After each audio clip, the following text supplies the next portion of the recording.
Greetings. It's been said that imitation is the sincerest form of flattery.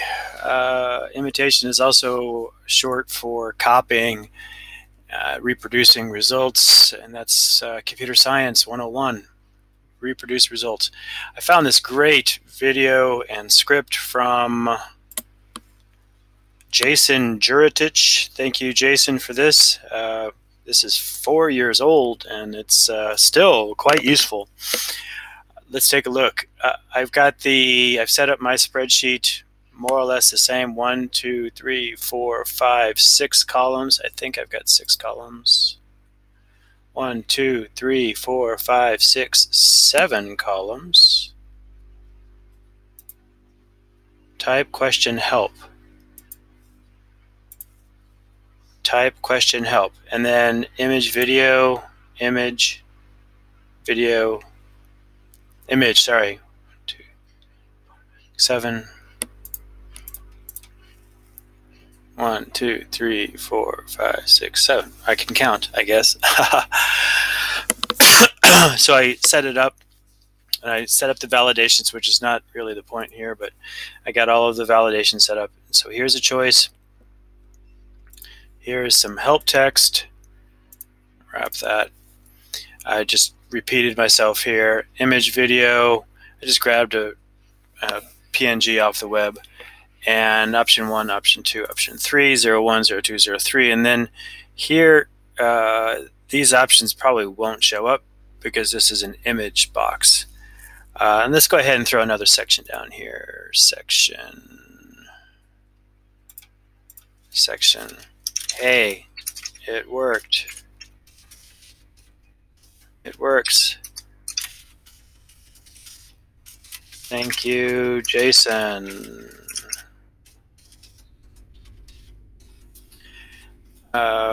Yay. And no image video. And I'll just leave it at that. Section, checkbox, etc. Now, I've already created my form. It's right here. X5SL. I go to the script. X5SL. It's the same. We should be good to go. So let's go ahead. Run the function. Preparing for execution. Running function. My function. It's actually Jason's function. Thank you, Jason. And now let's take a look at the output. So just a reminder, here's some text, here's some help text, here's a description, here's a choice. What do we have? So we have this multiple choice question, which shows up, I don't know why. We have a description, which is what we have. That's the section. Here's some help text. This is good. Here's a choice. Here's some help text. That is what we have. Now let's go take a look at the image. What do you see?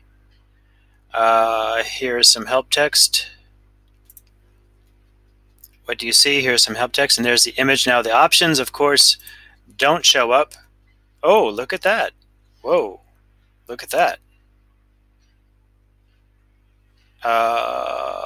It's repeated. It looks like it concatenated this data against this form. So it added the form. So let's try that again. Let's create a brand new form. We'll call it thank you, Jason. And we'll grab this text right here. Control-C, we go to the form, or rather to the script. Pop that in there. Control-V, Control-S. And here we have the new form. Thank you, Jason. Jason Juratich. Thank you, Jason. And now let's run it. Again, this is all the data we have, and we know that's not going to work. So we're going to remove that. And just for giggles, let's try a new paragraph. Here is some text. This is a paragraph.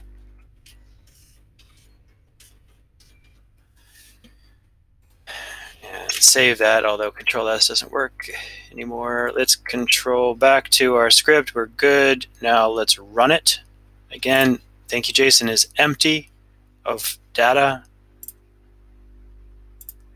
Let's run the script.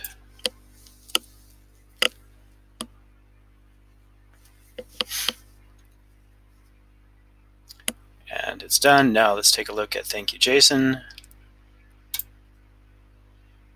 And again, we have a multiple choice question that shows up at the top. Here's a description. Here's a choice. What do you see? Hey, it works. Thank you, JSON. And here is some text. And there is the long answer text. So the only problem that seems to happen is that there is this mystery multiple choice question that's being generated. Why is that being generated? I do not know. I do not know why that is being generated. But in any case, all I have to do is delete it. It is a strange bug, though. It is also a repetitive bug. I want to thank Jason Jurotich for his help, and check out his YouTube link, which I'll put in the description. I see lots of potential use for this particular tool. I hope you do as well. Thanks again, Jason, for this, and happy computing.